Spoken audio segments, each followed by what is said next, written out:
Hello again, folks, and welcome to a brand new episode of Jim's Magnificent Miniature Motor Cars. Now, I've been pretty judicious on how I space these episodes. The last couple of episodes were a double header, they both dropped on the same day.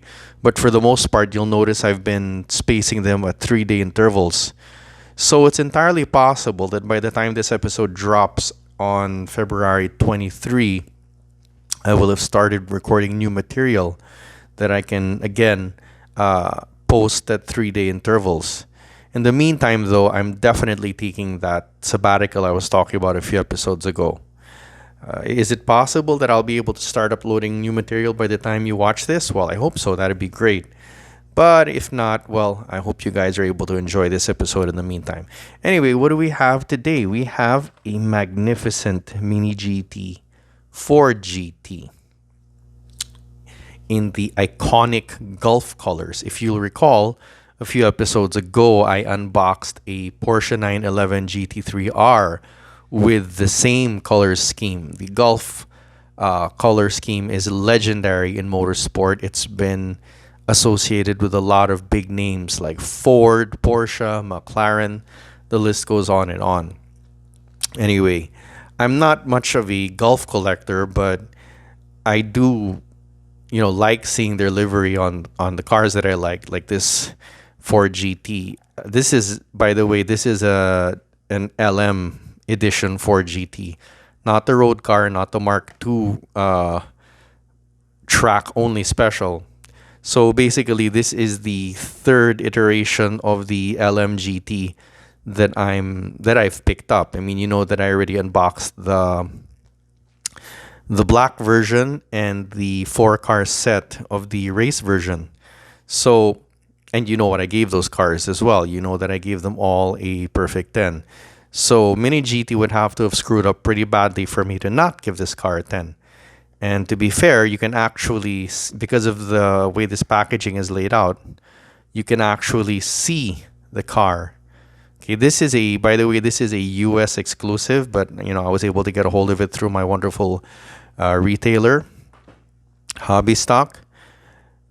And, well, like most cars made and marketed in the US, it comes in a blister pack rather than the traditional box, although you can see that the car comes with a box. I guess it's so that it's easier to hang the car from the pegs at Walmart or whatever.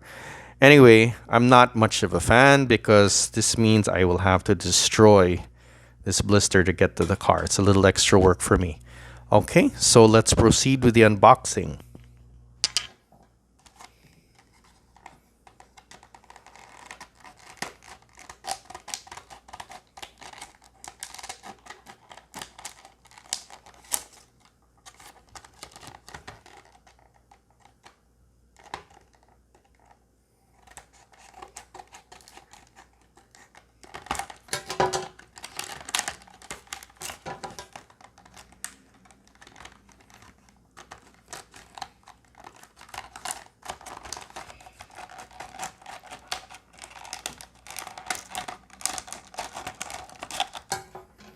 Between you and me, I am a much bigger fan with how Tarmac Works addressed this kind of packaging. They created a kind of resealable blister.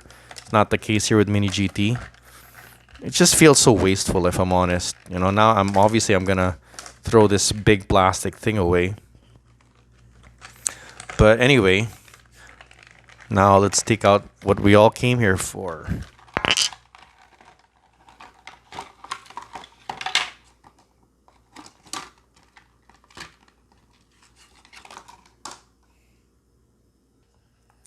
And there she blows.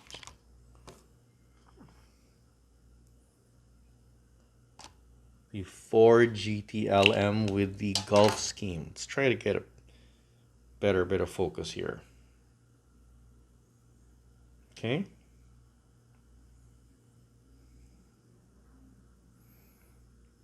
And like every other iteration of this car that I have in the collection, it is magnificent. There is basically no reason for me to give this car any less than the scores I gave the other 4 GTs. Let's have a good look here. You are seeing this as I am seeing this. I am not seeing any major issues with the paint. Slight blemish there, but it's easily...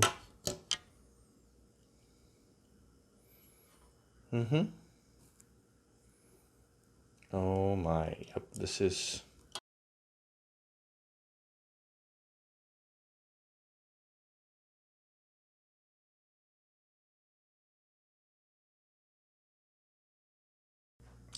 So yep, Mini GT does it again. A 10 out of 10, well deserved. And thanks for sticking around this far. Like I said, I would like to believe that by this time I'll be able to upload new content, but just in case I'm not, and I'm still on sabbatical by the time this episode drops, well, I hope you enjoyed this episode. And see you guys around.